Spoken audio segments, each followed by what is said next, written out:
नमस्कार बच्चों, मैं गौतम आप सभी के साथ फिर से जुड़ चुका हूँ। जहाँ हम चर्चा कर रहे थे कक्षा 10 के विज्ञान विषय के चैप्टर 3 की धातु एवं अधातु की।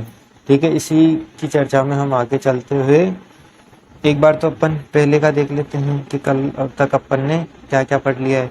तो सबसे पहले अपन ने भौतिक गुणधर्म चालू करे थे।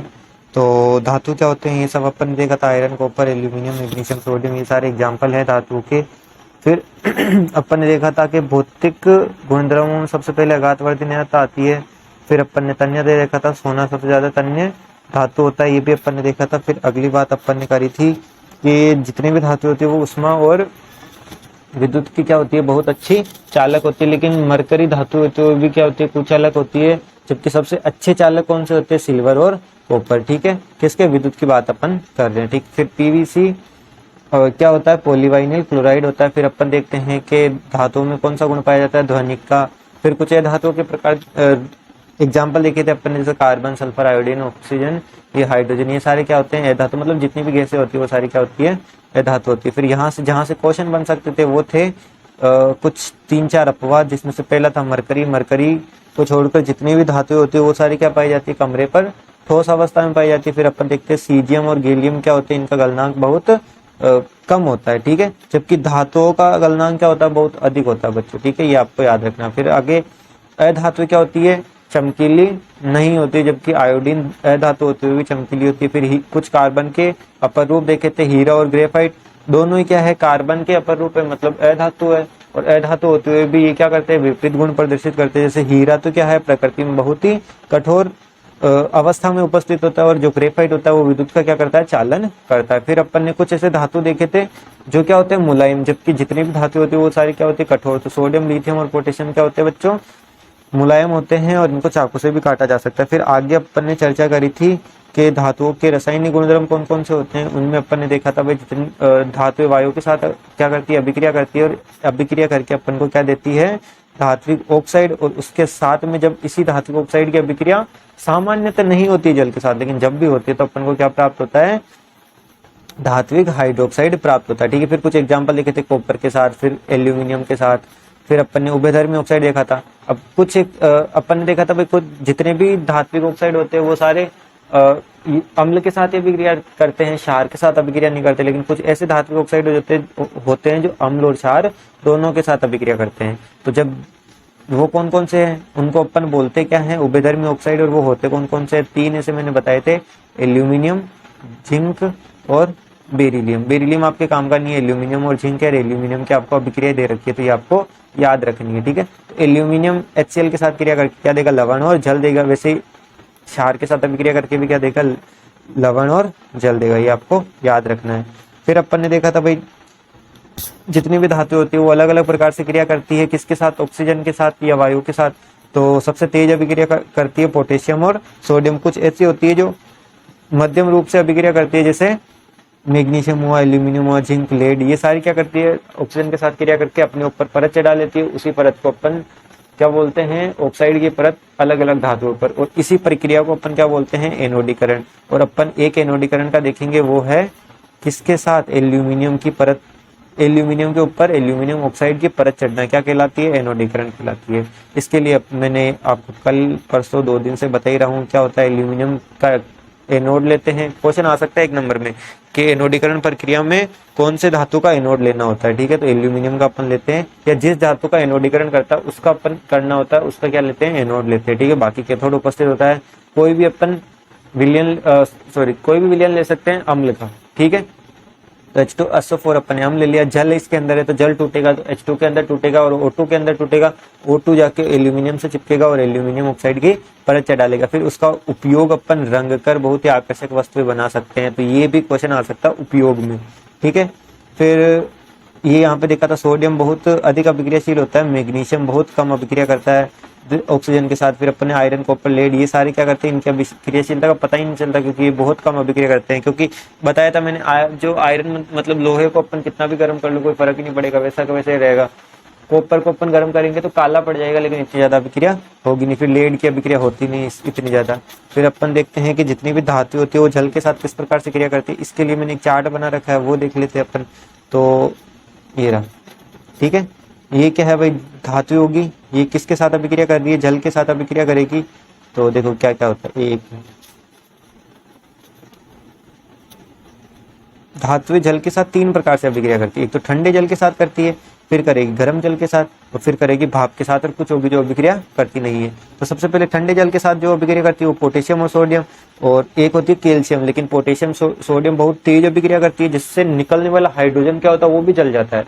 तो हाइड्रोजन जलेगा तो क्या, जलने का मतलब क्या होगा, विस्फोट होगा। आप सभी को पता है जब हाइड्रोजन जलता है तो विस्फोट ही होता है, ठीक है।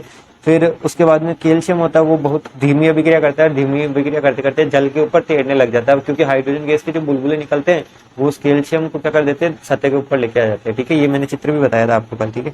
फिर गर्म जल के साथ अभिक्रिया कौन करता है, मैग्नीशियम, क्योंकि ठंडे जल के साथ नहीं करता, और ये भी क्या करने लग जाता है, तैरने लग जाता है। मतलब दो धातु होती है कैल्शियम और मैग्नीशियम, जो जल के ऊपर तैरने लग जाती है। फिर कुछ ऐसी होती है जो गर्म और ठंडे के साथ ना करके किसके साथ करती है, भाप के साथ, उसमें एल्यूमिनियम, जिंक और Fe मतलब आयरन। फिर कुछ ऐसी होती है जो अनअभिक्रियशील होती है, जैसे Pb, कॉपर, Au और Ag, मतलब सिल्वर और गोल्ड, लेड और कॉपर, ठीक है। अच्छा, एक चीज और जो याद रखनी थी कि भाई ये ठंडे और गर्म जल के साथ जो अभिक्रिया करती है वो तो अपन को धातु के हाइड्रोक्साइड देती है, जबकि जो भाप के साथ अभिक्रिया करती है वो धातु के ऑक्साइड देती है। ये अपन को याद रखनी है। और यहाँ तक अपन ने कल चर्चा कर ली थी। आगे की चर्चा आज चालू करते हैं, और आज जो चर्चा करेंगे वो है अपने पास धातु की अभिक्रिया किसके साथ करनी है, अम्लों के साथ। देखो बच्चों, आज का जो टॉपिक होने वाला है वो थोड़ा सा कंफ्यूजिंग होने वाला है, इसलिए शांति से बैठना, क्योंकि इस चैप्टर का सबसे कंफ्यूजिंग, वैसे मेरे को लगता है इस किताब का सबसे कंफ्यूजिंग टॉपिक यही है, क्योंकि इसके अंदर दो दो अपवाद आके घुस जाते हैं। तो बिल्कुल प्यार से समझाऊंगा, शांति से बैठ के बिल्कुल दिमाग लगा के समझना, ठीक है। एक एक चीज समझाऊंगा, ठीक है। तो चलिए शुरू करते हैं। देखो बच्चों, सबसे पहले अपन बात कर लेते हैं कि धातु जब भी किसके साथ अभिक्रिया करेगी, अम्ल के साथ। तो अम्ल के साथ अभिक्रिया करके अपन को क्या देते हैं, लवण और हाइड्रोजन गैस देते हैं। तो बच्चों, जब भी धातु और अम्ल एक साथ अभिक्रिया करते हैं तो अपन को क्या प्राप्त होता है, लवण और हाइड्रोजन गैस। ये बिल्कुल आपको याद रख लेना, ठीक है। देखो, मेनली ये जनरल होता है, सामान्यतः क्या होता है कि जब भी धातु किसके साथ अभिक्रिया करेगी, अम्ल के साथ, तो अपन को क्या प्राप्त होगा, लवण और हाइड्रोजन गैस, ठीक है। एक बार और बोल देते हैं, धातु अम्ल के साथ अभिक्रिया करती है सामान्यतः, तो अपन को क्या प्राप्त होगा, लवण और हाइड्रोजन गैस ही प्राप्त होती है, ठीक है, याद रखना है। जैसे एग्जांपल देख लेते हैं, भाई मैग्नीशियम क्या है, धातु है, HCl क्या है, अम्ल है। तो जब भी धातु अम्ल के साथ अभिक्रिया करते हैं तो लवण और हाइड्रोजन गैस। ये अपन ने सेकंड चैप्टर के अंदर भी देखा था, क्योंकि वहां पे भी था कि धातुएं जब भी अम्ल के साथ अभिक्रिया करेगी तो अपन को लवण और हाइड्रोजन गैस प्राप्त होगा, ठीक है। एक और एग्जाम्पल देख लेते हैं, जैसे Fe आयरन होता है। आयरन जब भी किसके साथ अभिक्रिया करेगा, सल्फ्यूरिक अम्ल या अम्ल के साथ अभिक्रिया करेगा, तो अपन को क्या प्राप्त होगा, ये लवण, ये फेरिक सल्फेट हो गया, और ये क्या प्राप्त हो गया अपन को, हाइड्रोजन गैस प्राप्त होगी। तो हमेशा मेनली क्या देते हैं, लवण और हाइड्रोजन गैस। तो कौन देते हैं, धातु जब किसके साथ अभिक्रिया करते हैं, अम्ल के साथ। लेकिन अब शुरू होता है खेल। और खेल क्या शुरू होता है बच्चों, देखो खेल शुरू होता है अपवाद का। शांति से समझो। देखो, जब भी क्या होगा, अपवाद स्वरूप। अपवाद क्या होता है बच्चों, अपवाद है कि जब अपन धातु की अभिक्रिया कौन से अम्ल से कराएंगे, नाइट्रिक अम्ल से।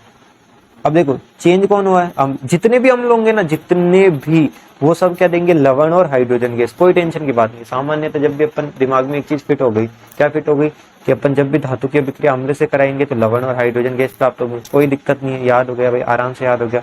लेकिन एक आया नाइट्रिक अम्ल आया भाग के, नहीं नहीं मैं तो भाई अलग हूँ, मेरे जैसा तो कोई नहीं है, तो इसके जैसा कोई नहीं है, तो अगर ये इसके जैसा कोई नहीं है तो ये क्या हो जाएगा, अपवाद।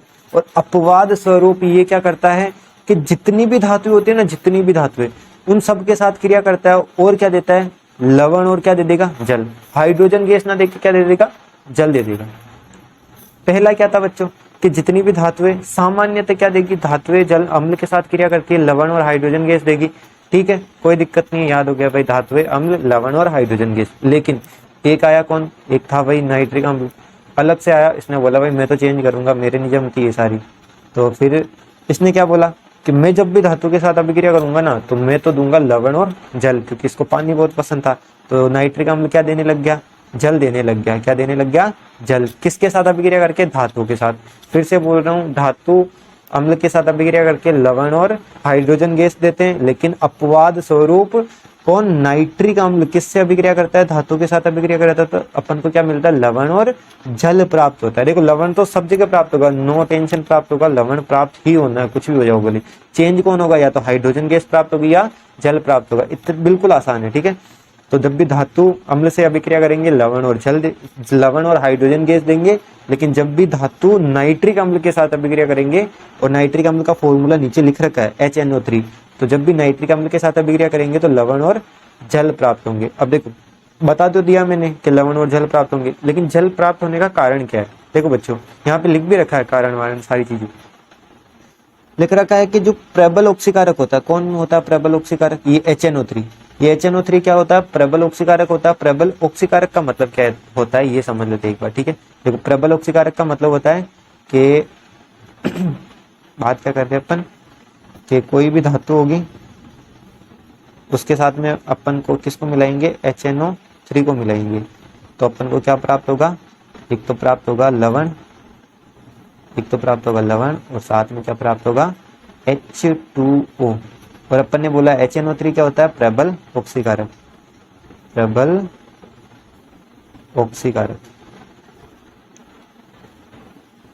अपन ने चैप्टर 1 के अंदर ऑक्सीकारक ये सारी चीजें पढ़ ली, ठीक है।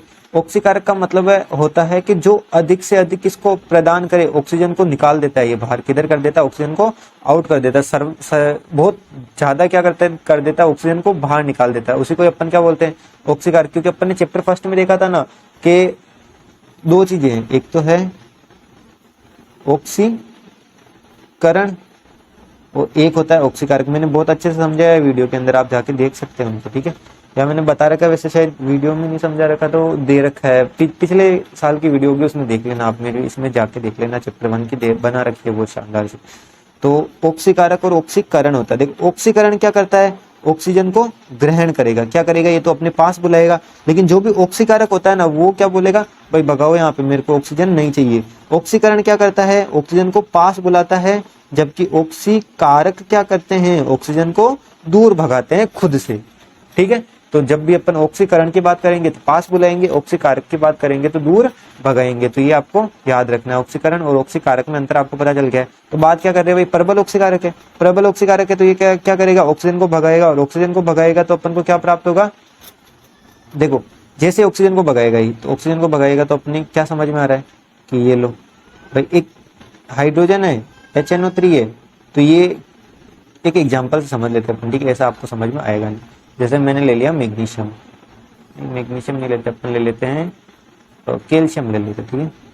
ये कैल्शियम हुआ, साथ में अपन क्या ले लेते हैं, अम्ल ले लेते हैं। अम्ल कौन सा ले लिया अपन, HCl ले लेते हैं, ठीक है।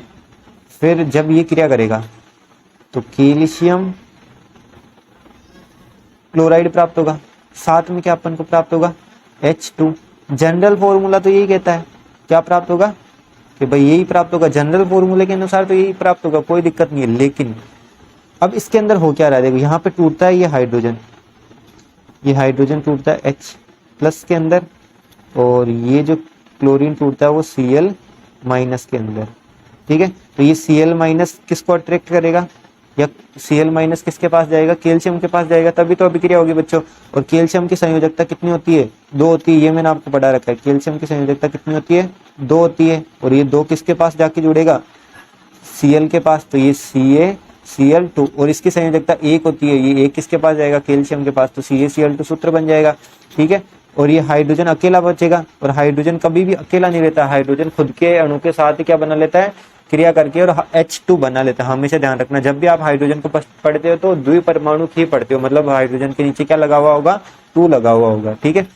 फिर आगे देखते अपन, आगे क्या समझ में आता है। अब बात अपन ये नहीं करते, अपन को समझ में क्या सामान्यतः क्या पता है कि जब भी धातु क्रिया करेगी कोई भी अम्ल के साथ, तो अपन को क्या प्राप्त होगा, कैल्शियम क्लोराइड मतलब लवण, और क्या प्राप्त होगा, हाइड्रोजन गैस। ये हाइड्रोजन गैस है, ये क्या है, लवण है, और ये कोई भी धातु है, और ये कोई भी अम्ल है, ठीक है।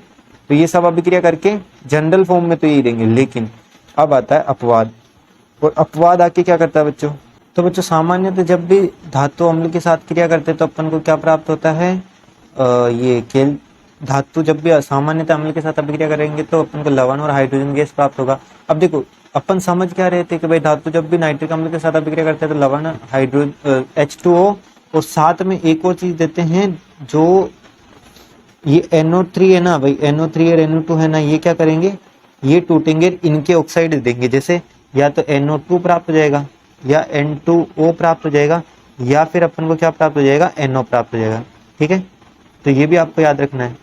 तो एक एग्जाम्पल के साथ समझते हैं, आपको अच्छे से याद हो जाएगा। ठीक है, समझ में आ जाएगा। देखो ये रहा अपने पास, ये क्या है भाई, कॉपर है। कॉपर की अभिक्रिया किसके साथ हो रही है, HNO3, ये नाइट्रिक अम्ल होता है, तो इनके साथ अभिक्रिया करके ये क्या देगा, कॉपर नाइट्रेट। कोई दिक्कत नहीं हो रही अपन को यहाँ तक, दिक्कत अब होगी जब ये क्या देगा भाई, जब भी धातु अम्ल के साथ अभिक्रिया करती है तो देना क्या चाहिए, हाइड्रोजन गैस देना चाहिए, लेकिन ये हाइड्रोजन गैस ना देके किसको दे रहा है, जल को दे रहा है। ठीक है, जल प्रदान कर रहा है अपन को, जल प्रदान कर गया तो ये क्या हो गया, ये थोड़ा सा दूसरे रूप में कार्य करने लग गया। ठीक है, तो जब भी धातु नाइट्रिक अम्ल के साथ अभिक्रिया करेगी तो अपन को क्या, जल प्राप्त होता है। और जल क्यों प्राप्त होता है ये भी समझ लीजिए, क्यों, क्योंकि अपन ने बोला था कि ये क्या होता है, नाइट्रिक अम्ल प्रबल ऑक्सीकारक होता है। प्रबल ऑक्सीकारक का मतलब क्या होता है, ऑक्सीकारक का मतलब होता है भाई ऑक्सीजन दान कर देगा। ठीक है, प्रबल ऑक्सीकारक होगा तो ये हाइड्रोजन तो ठीक है, हाइड्रोजन निकल गया, कोई दिक्कत नहीं है, लेकिन साथ में क्या दे देगा, ऑक्सीजन और निकाल देगा।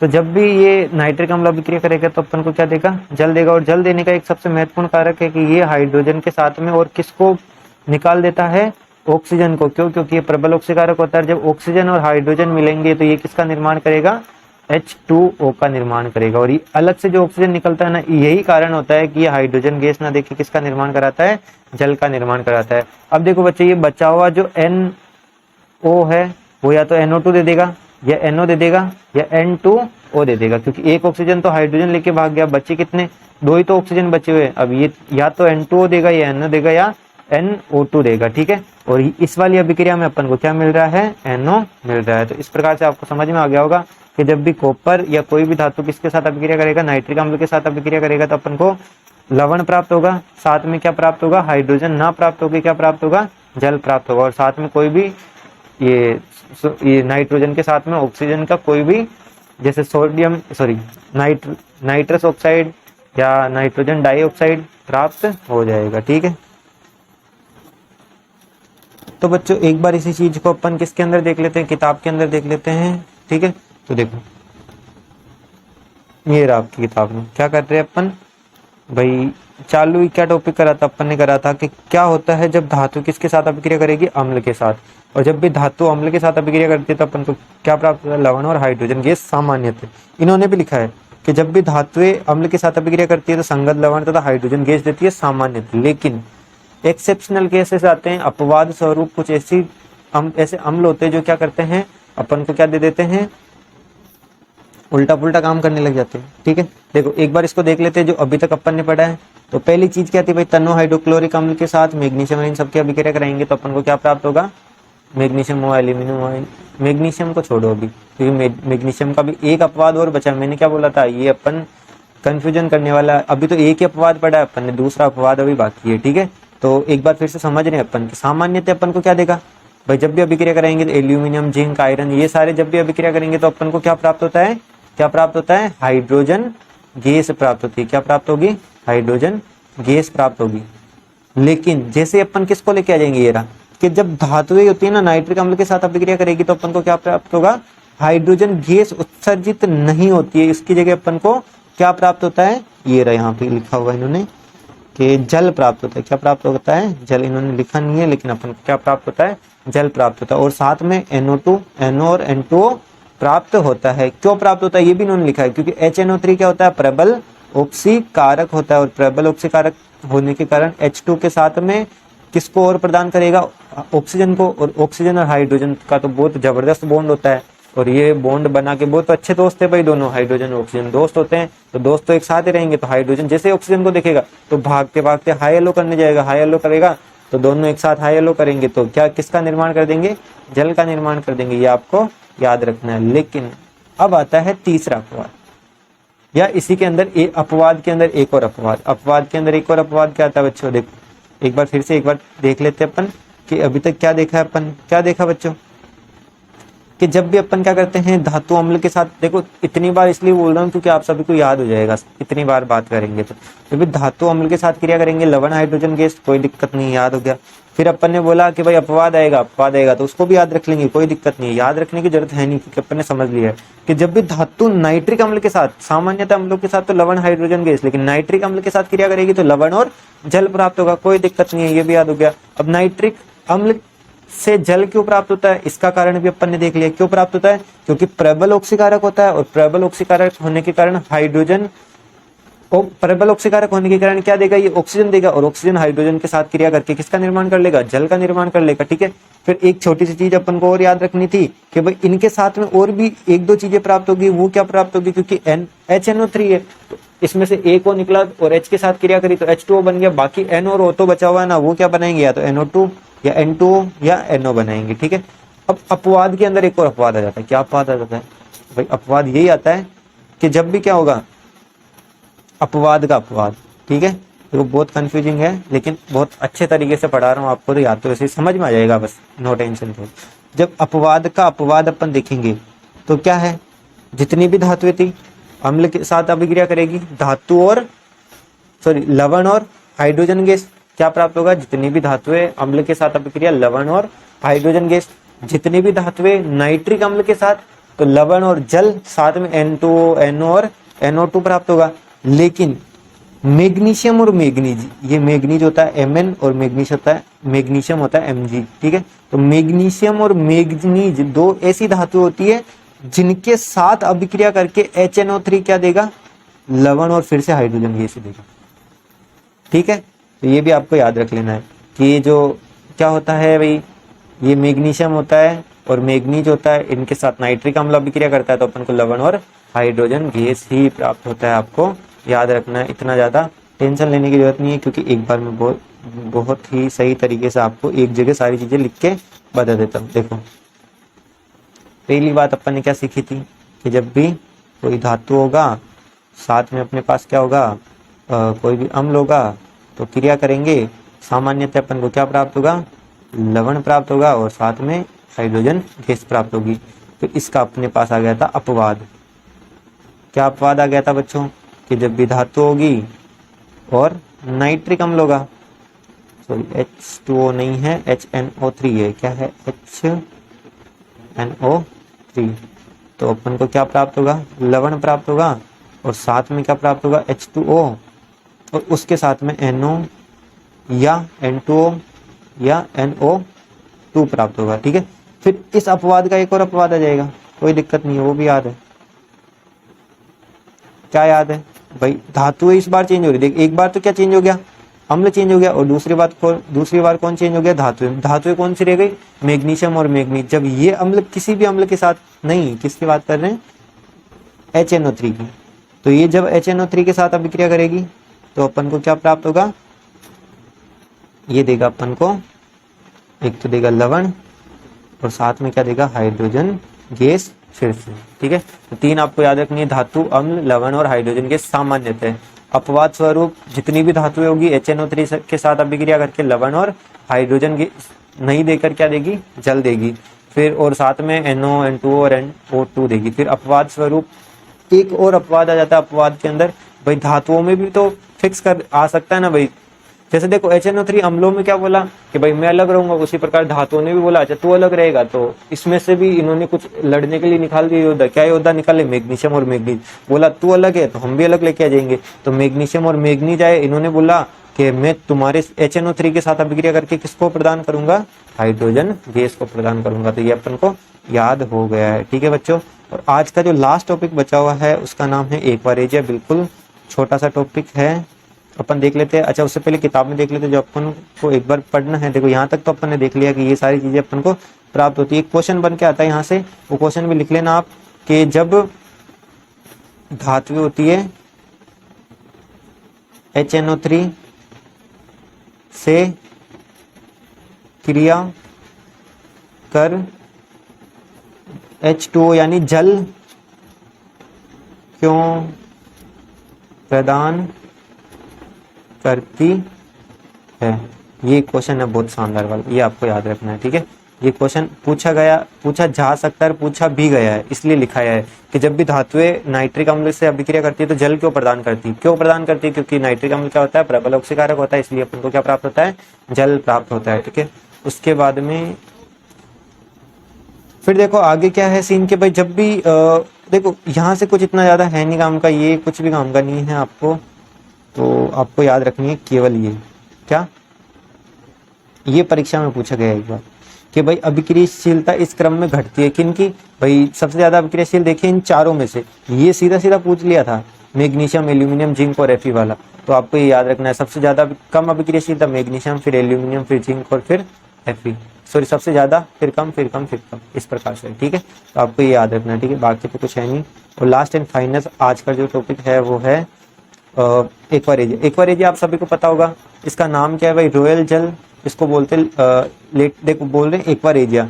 एक्वारेजिया रॉयल जल का लेटिन शब्द है। ठीक है, लेटिन नाम है इसका एक्वारेजिया, जिसके अंदर होता है क्या? 3:1 के अंदर। 3 तो किसका अनुपात होता है? हाइड्रोक्लोरिक अम्ल, जिसको अपन क्या बोलते हैं? HCl। ठीक है, एवं सांद्र नाइट्रिक अम्ल। 1 किसका होता है? नाइट्रिक अम्ल का, HNO3 का। तो ये जो HCl प्लस HNO3, ये दोनों मिलके किसका निर्माण करते हैं? एक्वारेजिया का। ठीक है, और इसका अनुपात कितना होता है? ये भी परीक्षा में पूछ लिया गया है। कितना होता है? 3:1 होता है। मतलब 3 तो किसका होता है? HCl का, और 1 किसका होता है? HNO3 का। तो ये आपको याद रखना है कि भाई जब भी ये दोनों मिलते हैं तो ये इतना खतरनाक स्ट्रॉन्ग लिक्विड या विलियन बना लेते हैं, जिसके अंदर कौन गल जाता है? सोना गल जाता है। देखो बच्चों, सोने को गलाने के लिए बहुत मतलब सोना आसानी से गलता नहीं है। ठीक है, सोना नहीं गलता आसानी से, तो इसको गलाने के लिए किसका इस्तेमाल करते हैं? HCl और HNO3 दोनों को मिक्स करके एक ऐसा लिक्विड बनाया जाता है जिसको क्या बोलते हैं? एक्वारेजिया। तो ये क्या कर देता है? सोने को गला देता है। ठीक है, तो अगर सिंगल अगर HCl भी होगा ना, उसमें भी नहीं गलेगा सोना, और सिंगल कौन होगा? HNO3 होगा ना, तो उसके अंदर भी सोना नहीं गलेगा। लेकिन ये दोनों मिलके अगर एक साथ आए ना विलियन के अंदर, तो सोने को गला देंगे। ठीक है, इसके लिए आपने देखा होगा जब भी जैसे लड़कियां आती है, आभूषण पहनती है बहुत सारे सोने के, तो आपने देखा होगा कभी कभी सोने के ऊपर परत चढ़ जाती है, काली का काला पड़ जाता है सोना, या चांदी का भी काली पड़ जाती है। तो उसके लिए क्या करते हैं? जैसे बाहर से कोई आता है ना चांदी को साफ करने के लिए या सोने को साफ करने के लिए, तो वो क्या करता है? वो सोने को एक पानी के अंदर डालता है, जिससे सोना का ऊपर वाला जो भी काला काला पदार्थ होता है वो सारा तो हट जाता है, और बचा हुआ सोना उनके पास आ जाता है। ठीक है, तो वही जो पानी होता है वो क्या होता है? एक्वारेजिया होता है बच्चों। ठीक है, कभी कभी क्या करते हैं लोग, इसकी मात्रा ज्यादा डाल के और सोने को चोरी कर लेते हैं। ठीक है, तो सही से रहना आप सभी भी। ठीक है, तो यहाँ पे कुछ है, एक्वारेजिया भभकता द्रव होने के साथ प्रबल क्या होता है? संक्षारक होता है। ये उन अभिकर्मकों में से एक है जो गोल्ड और किसको गला देता है? प्लेटिनम को। सामान्यतः गोल्ड और प्लेटिनम को जो गलाना होता है वो आसान नहीं होता, लेकिन ये क्या कर देता है? गोल्ड और प्लेटिनम को गला देता है। तो बच्चों आज की क्लास इधर ही खत्म करते हैं, और एक बार देख लेते हैं कौन कौन से क्वेश्चन आपसे पूछ सकते हैं परीक्षा के अंदर। तो ये रहे कुछ क्वेश्चन, यहाँ से तो कुछ है नहीं आपके लिए पूछने के लायक। ये रहा, कौन सी गैस निकलता है? ये रहा। आप एक ये वाला क्वेश्चन कर सकते हैं, जिसके अंदर क्या दे रखा है कि जब भी अभिक्रियाशील धातुओं को तनु हाइड्रोक्लोरिक अम्ल में डालता है तो कौन सी गैस निकलती है? और आयरन और H2SO4 की अभिक्रिया। ये मैंने लिखा भी रखी है आपको, और ये इंपॉर्टेंट भी है, ये वाला क्वेश्चन कर लेना, तो 4th कर लेना। ठीक है, फिर आगे अपन देखते हैं पीछे वाले क्वेश्चनों में कुछ इंपॉर्टेंट हो तो देखो। यहाँ से अगर अपन देखें तो ये 2 धातुओं के नाम, जो ये वाला कर लेना, एक तो 7वां, फिर एक ये हो जाएगा M, नहीं अब ये भी नहीं है, ये किसी काम के हैं नहीं, पूछे नहीं जा सकते।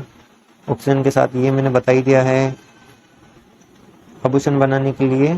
एक ये कर लेना, वैसे तो इतना ज़्यादा है नहीं इंपॉर्टेंट, परीक्षा में नहीं पूछा जाएगा, फिर भी कर ही लेना आप। ठीक है, फिर तांबे वे इसको मैं बाद में कराऊंगा। ठीक है, पूछा नहीं जाएगा परीक्षा में, फिर कुछ है नहीं ऐसा। फिर एक बार इधर से देख लेते हैं भाई, 3 का लेप क्यों किया जाता है? ये भी नहीं है काम के इतने। ठीक है, तो ये इतने काम के हैं नहीं आपके, जितने काम के थे वो सारे क्वेश्चन मैंने करा दिए हैं।